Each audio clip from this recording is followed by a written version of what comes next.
Excellences, Mesdames et Messieurs les membres du Conseil, je vous remercie pour la convocation de cette troisième réunion d'urgence sur la situation qui prévaut à l'est de la République démocratique du Congo. Je remercie la représentante spéciale du secrétaire général, Madame Bintou Keïta, ainsi que l'envoyé spécial du secrétaire général pour la région des Grands Lacs, Monsieur Chia Huang, pour leurs exposés respectifs.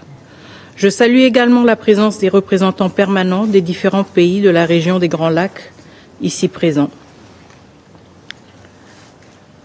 Le Rwanda prépare un carnage à ciel ouvert avec une brutalité qui rappelle les heures les plus sombres de notre histoire. Le 26 janvier, j'avais prévenu. Aujourd'hui, ces mots sont réalité.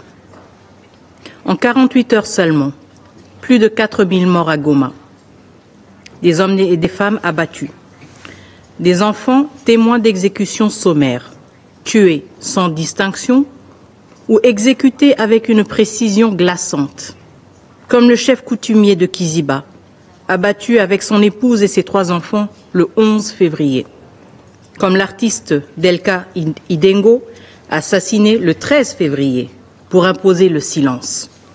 Et ce que nous ne savons n'est qu'une infime partie de l'horreur qui nous parvient. Mais l'horreur ne s'arrête pas aux exécutions. À Goma, la vie est suspendue, prise en otage par la guerre. Plus de 4500 blessés ont afflué vers des hôpitaux débordés.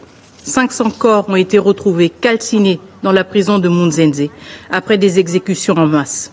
Chaque jour, la Croix-Rouge et le CICR ramassent des cadavres dans les rues, tandis que les morgues dépassent leurs capacités. Dans des camps de fortune, les cas de Mpox, choléra et rougeole se propagent, menaçant des milliers de déplacés sans accès à l'eau potable. Ceux qui survivent risquent de mourir autrement, sans aide, sans soins, sans évacuation. Les humanitaires sont pris pour cible, l'accès aux sinistrés bloqué. Voilà ce qui se passe quand un groupe terroriste prend le contrôle d'une ville et impose son administration criminelle sous le regard de ce Conseil. Ce Conseil qui observe, ce Conseil qui condamne, mais ce Conseil qui n'agit pas. Et maintenant, Bukavu. Même scénario. Pillage. Hôpitaux détruits. Routes coupées. Une guerre qui tue aussi par la faim et la privation des soins. Mais là encore, ce n'est pas suffisant pour ceux qui mènent cette campagne de terreur. À la privation s'ajoute l'exécution. À l'effondrement humanitaire s'ajoute la barbarie. Hier, le 18 février, le Haut Commissariat aux droits de l'homme a rapporté que des exécutions d'enfants auraient été perpétrées par la coalition RDF M23. Oui, des enfants, abattus comme des cibles. Que reste-t-il de l'humanité lorsque même les plus jeunes, les plus innocents sont exécutés?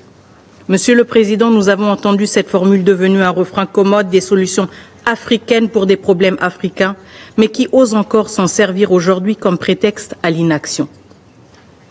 La communauté de développement de l'Afrique australe, SADC, et la communauté économique des États d'Afrique centrale, CEAC, ont unanimement condamné la présence rwandaise sur notre sol. Ce fait n'est plus contesté.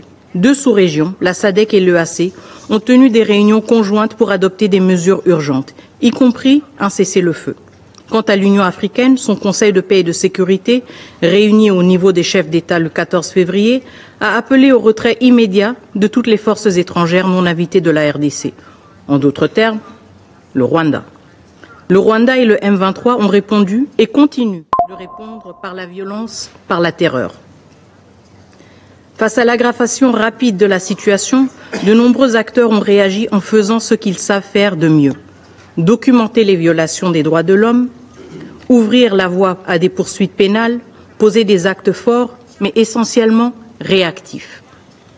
Nous saluons la récente décision du Conseil des droits de l'homme de l'ONU d'ouvrir une enquête sur les exactions dans l'Est de la RDC, ainsi que l'appel de la CPI à recueillir des éléments de preuve sur ces crimes pour traduire les responsables en justice. Nous appuyons également La résolution du Parlement européen demandant la suspension de l'accord sur les matières premières entre l'Union européenne et le Rwanda, signé en février 2024, alors que Kigali armait le M23. Mais ce Conseil, toujours inactif, est le seul capable d'empêcher de nouveaux massacres et l'expansion de l'occupation. Il lui revient d'adopter des mesures robustes qui non seulement arrêtent les violences perpétrées par les troupes rwandaises et leurs supplétifs du M23, mais aussi mettent un coup d'arrêt au soutien d'un État membre de l'ONU à un groupe terroriste cherchant à renverser un gouvernement légitime et démocratiquement élu. Ce conflit ne se limite pas aux violences militaires, au pillage de nos ressources ou au déplacement, dépeuplement de nos territoires. C'est un projet politique porté par le Rwanda à travers le M23 et l'AFC visant à renverser notre régime par la force. Mais la République démocratique du Congo a fait le choix de la démocratie. Une démocratie en construction, certes, mais la nôtre. Nous avons choisi la liberté sous un régime civil et non la soumission aux armes. Nul ne peut nous arracher ce choix, surtout pas un régime qui, depuis 3 décennies, s'efface derrière un homme qui confond l'État avec son pouvoir personnel. Ce contraste est saisissant. D'un côté, un peuple qui bâtit son avenir sur la volonté populaire, de l'autre, un régime qui ne survit que par la force, l'intimidation et la répression. Aujourd'hui, ce modèle de gouvernance par la peur tente de s'imposer chez nous. Ce n'est pas seulement une guerre pour un territoire, mais une guerre contre notre choix souverain d'un avenir différent. Le M23 et ses soutiens rwandais cherchent à imposer par les armes ce que les urnes ont rejeté. Mais le peuple congolais dit non. Un peuple dont l'âge moyen est de moins de 25 ans, un peuple marqué par la guerre et les promesses ajournées, mais qui refuse la loi des armes. Il veut choisir ses dirigeants dans les urnes et non sous la menace des canons. Il refuse d'être la génération sacrifiée d'une violence imposée de l'extérieur. Monsieur le Président, ce Conseil doit intervenir. Le Conseil ne peut se contenter de rester silencieux face à ce drame. Il ne peut pas se cacher derrière des déclarations d'intention. Le moment est venu de faire respecter les principes qui définissent cette institution, la paix, la sécurité, le respect du droit international. Le droit international est universel, il s'applique à tous. Même s'il faut aspirer à des solutions africaines, on ne peut pas rester les bras croisés lorsque des civils sont tués. Ce n'est pas la solution, et c'est en tout cas pas une solution africaine. Nous réitérons qu'il y a urgence à prendre des mesures. Nous exigeons une action immédiate. Le Conseil de sécurité doit tout d'abord exiger que le Rwanda cesse les hostilités. Il faut exiger le retrait des troupes rwandaises du territoire de l'RDC. Ces forces ont foulé aux pieds le droit international, entraînant dans leur sillage la mort, la dévastation. Elles ont violé notre souveraineté. Leur retrait n'est pas négociable. Ce retrait est impératif. Deuxièmement, le Conseil de sécurité doit imposer des sanctions ciblées, notamment des gels d'avoirs, des interdictions de voyager pour la structure de commandement des forces de défense rwandaises, ainsi que les décideurs politiques qui sont responsables de cette agression, y compris ceux qui prétendent ne pas savoir où se trouvent leurs propres troupes. Il y a des milliers de soldats rwandais qui dirigent les opérations du M23 dans notre pays, alors que le président du Rwanda se contente de nier et d'affirmer « je ne sais pas ». Mais vous, les membres du Conseil, vous savez, nous savons tous, les survivants qui ont dû enterrer 4000 corps à Goma savent, et à Goma, ces tombes portent un témoignage.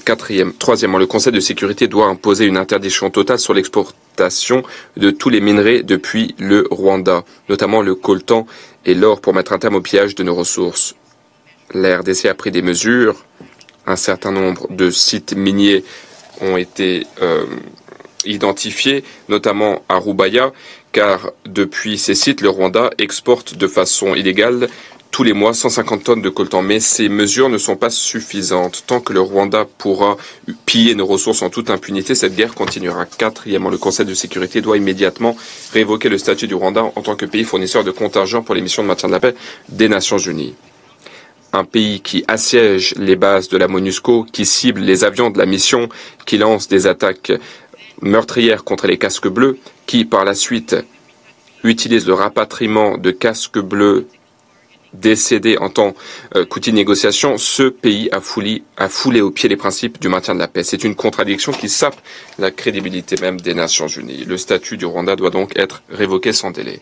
Cinquièmement, le Conseil de sécurité doit imposer un mécanisme de notification et de signalement pour toute vente ou tout transfert d'armes vers le Rwanda.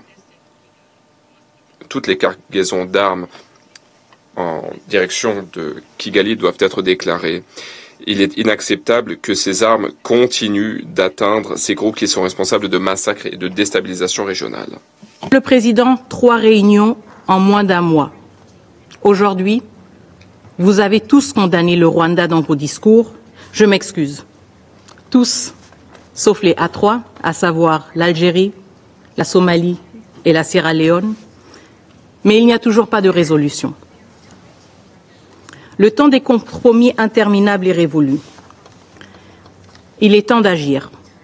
La République démocratique du Congo exige un vote public dans les plus brefs délais sur une résolution qui dénonce clairement l'occupation du Rwanda et qui exige le retrait de ses troupes.